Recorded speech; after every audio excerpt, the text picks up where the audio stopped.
Thank you, Father George. Our next speaker is Professor David Delaney, a professor of systematic theology and former academic dean at the Mexican-American College.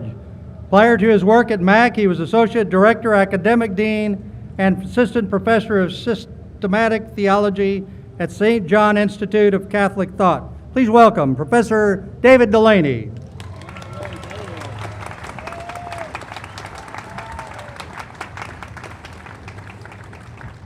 Good afternoon, San Antonio. Thank you for coming out. As you heard, I teach theology at the Mexican-American Catholic College. And as far as theological research goes, I have a special interest in Blessed John Paul the Great's understanding of the human person.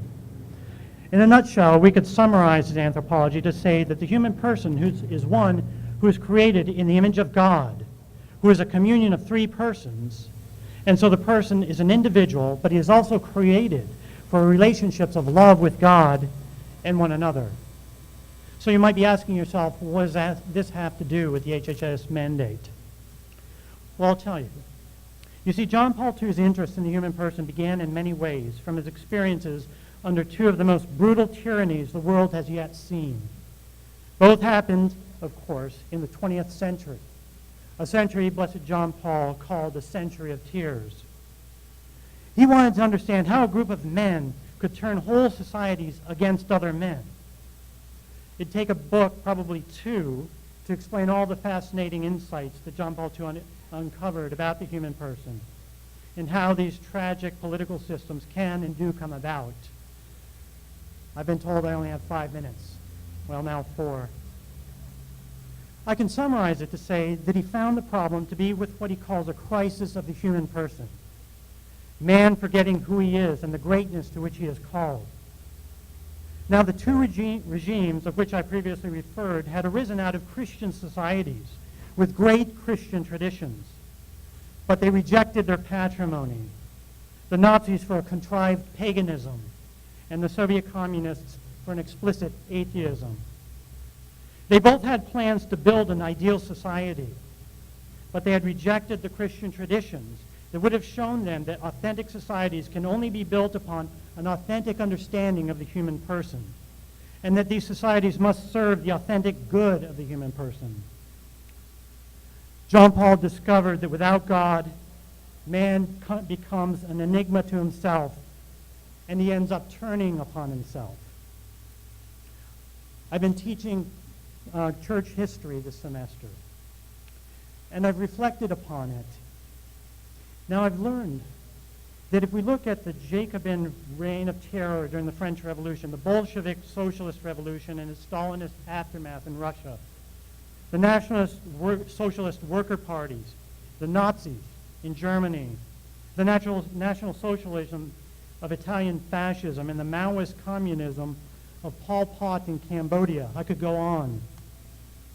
But it's enough to see that they all have something in common. They all accrued to the state the sole authority to determine what was the authentic good of society, contravening mediating structures like the family and the church. They adopted the Machiavellian political theory that the good end of society, in all of these cases, the society is equated with the state. It justified any means to achieve their goals. They decided individual conscience could not be allowed to stand in the way of their achieving their distorted views of the ideal society. Ladies and gentlemen, make no mistake about it. We're seeing the same steps of the same ideology today. Amen.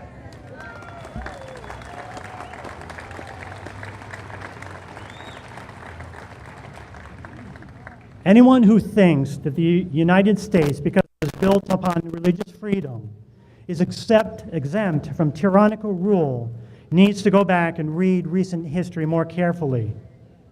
Amen. Our bishops understand this, and this is the reason that some of them, even some of the most reticent, are now speaking out. Cardinal George, Archbishop of Chicago, not one that you would expect to resort to hyperbole, said this in 2010, when in Illinois they passed a bill allowing so-called gay civil unions. He said, "I expect to die in bed. My successor will die in prison, and his successor will die a martyr in the public square." Today, we are faced with this same kind of first step, not just in Illinois, but in the nation. The state has chosen what it thinks to be an easy first step. After all, in the minds of so many Americans, contraception is accepted as a good. However, in truth, what we really have is the state telling the church that it matters not if it understands God Himself to have prohibited as gravely immoral certain actions. They're also telling all of its citizens, in a subtle way, that it is the state and not God who has the final claim on individual conscience.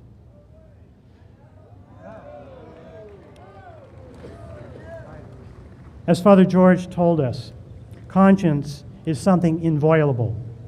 We can never act against it. Once the principle of the inviolability of the conscience has been contravened, and that the state has final matters in conscience, the next is a series of steps that will be increasingly coercive and involve a greater number of its citizens. Dr. Leo Alexander, in an article for the New England Journal of Medicine in 1949, shows how the Nazis used the same exact approach in using propaganda for the masses, and beginning with subtle attacks on conscience, which quickly increased in severity to push its program of euthanasia upon the medical community in all of the lands held by the Nazis. We cannot let our society be fooled. If the HHS mandate stands, not just the church, but all men and women of good conscience will soon be treated as criminals for not acting against their conscience.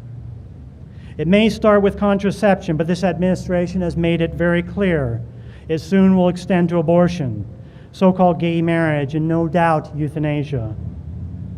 I don't want to undermine my message with what may seem like hyperbole, but I must say this. The culture of death is on the ascendancy, and this may be our very last chance to stop it. Yeah.